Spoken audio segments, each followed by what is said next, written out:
and Craig Smoak. Max Olson, theathletic.com, joins us. All sorts of different moving parts in college sports and college football. Max, thanks for your time. So right this second, how many people have entered the transfer portal? Well, let's see. Let's refresh here. In terms of scholarship players, we're getting close to 1,000. Getting real close. We're over 900 now. How does that compare to last year, Max? So last year, like the 12-month total was just under 2,000 in terms of scholarship players. So certainly by the end of the week here, yeah, we're probably gonna be halfway there. The Windows deal is just different from last year. So I think we've seen the past couple days, it has kind of slowed down a little bit in terms of, I know this sounds silly to say, but yeah, only 30 to 50 guys entering today as opposed to 400. But we'll see how much this slows down. Does it pick up again next Monday and stuff like that? But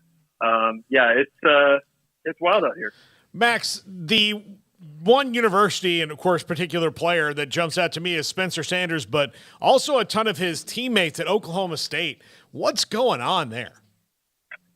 Yeah, good question. I mean, certainly this is a disappointing season for the Cowboys. I think we all felt like they had a chance.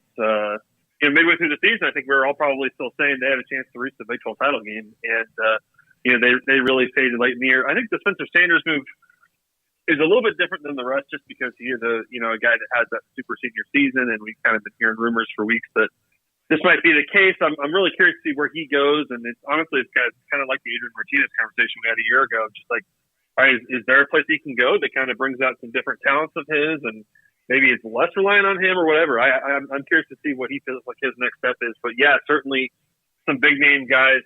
Mason Cobb, I thought was terrific this season. Dominic Richardson, lots of guys that can play.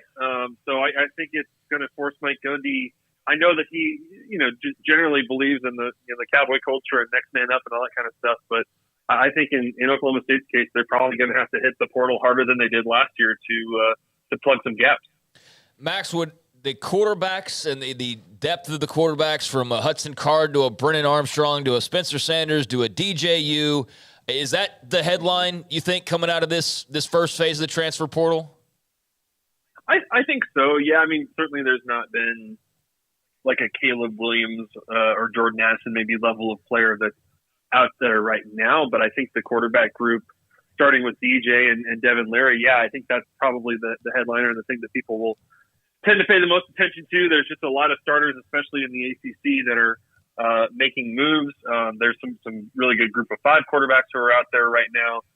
I do think that and especially because I know we've got Phil Dracovic is going to Pitt and Caden McNamara is going to Iowa, but we haven't really seen kind of like the dominoes start to fall on that situation where, if DJ or Devin Leary or Brennan Armstrong, one of these guys picks a place, what's that going to mean for other guys? Who's Notre Dame taking? Who's Florida taking? I'm kind of excited to see, how who gets matched with who here, basically over these next few weeks. So we have Stogner from Oklahoma who went to South Carolina, and now he's on his way back. So now we have the double transfer portal.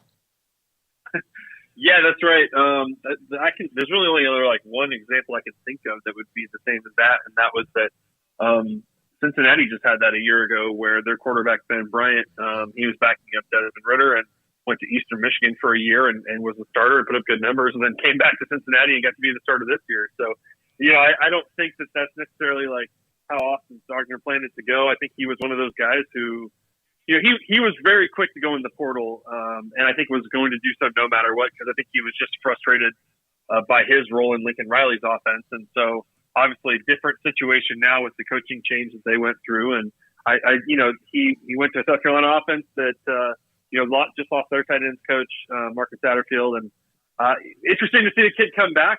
Probably will get more targets by doing so. But yeah, you wonder, will we see much more of that in the future? I'm guessing probably not, but that's why you kind of leave things on good terms, hopefully, when guys leave. Max, what did you think of the darts that Brett Yormark was throwing last night? Oh, no. What did he say? Oh, just about, he was upset with the Rose Bowl too, and, big things about the Big 12 Conference and expansion and in the near future. You said all they're those not a different conference of just two teams? only follow so many things, man. Like, bear with me here, you know. Like, it's been a long week, buddy. I kind of missed this stuff. I'll have to catch up on. Wow. Well, I know one thing that you definitely had to catch was. I should just do that. I should just say, skip. Next question. There you go. One thing you definitely had to catch, Max, was Deion to Colorado, as coaching carousel is still continuing on, although a lot of the bigger jobs now filled. Of course, Louisville fixed up now as well. But Deion to Colorado, what do you kind of expect here? What are your expectations as far as that goes, and how game-changing that could potentially be for the Buffaloes? Yeah, I did hear about this. I did follow this deal a little bit. It pretty surprising. Like I've been hearing for a while prior to that hire that Colorado is like really not the easiest place because of credits and stuff to actually transfer to, and that was a problem for the last staff. And I love the chancellor coming out at the press conference saying, no, we're going to fix that. It's going to be fine. Which I think if you were already working there, you'd be pretty frustrated by. But I can't wait to see what this talent haul looks like for Deion Sanders. Certainly in these next few months, and then in the next recruiting class. I mean, can you get 4-star, 5-star guys to come the way you did with Travis Hunter coming to Jackson State? I think they have that potential, and just the recruiting is going to be probably pretty unreal from those guys. He just has kind of that magnetism where I think a lot of players, want to be around him, want to play for him, and I think that being at Colorado really, legitimizes it a lot more for him. Especially bringing on the head coach at Kent State, I think, and some people around him. I'm not sure if the Mike Zimmer thing is happening or not, but like bring some people around him that have a little bit more head coaching experience and can help him run this thing at a higher level. It's just going to be so compelling. I mean, and that's kind of the power of Deion is like we're still talking about him, 5 days later. I mean, he's really kind of dominated the news cycle here for quite a while here, and I think that's going to continue to be the case during his tenure at Colorado. And look, I think if it goes well, if he gets some proof of concept there over 2-3 years, I imagine there's going to be a lot of people trying to hire him. Alabama's Charles Kelly reported earlier today is now Colorado's defensive coordinator.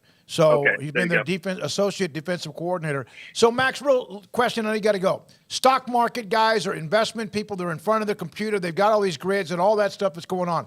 Is that almost your everyday now, multiple times in front of the transfer portal to see what's going on? Or is that still live?